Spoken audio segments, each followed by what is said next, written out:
Так, запись экранын қалай түсіреді деген сұраққа мен былай жауап берейін. Айфонда менде iPhone 15 настройка кіресіңдер. Сосын пункт управления деген бар.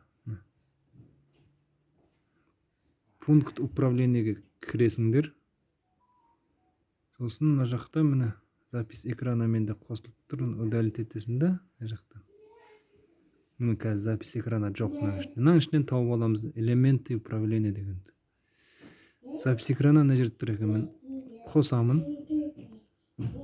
Сол кезде бізде запись экраны мына жаққа түсті. Назад. Пункт управлениені ашамыз мына жақтан. Міне запись экраны шықты. Мына жерде. Басып тұрамыз. Начать запись дегенде 3 секундта басталады. Егерде осылай сөйлеп жазғыларыңыз келсе видеоны, микрофонды қосып қойға болады. Міне включить.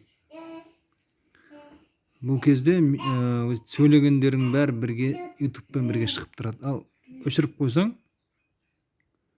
шықпайды. Начать запись деп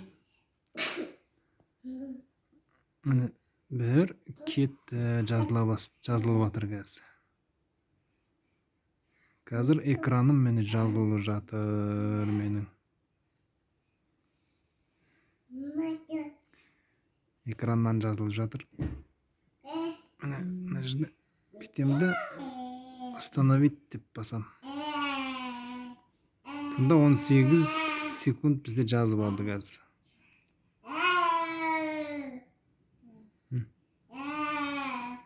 Солай.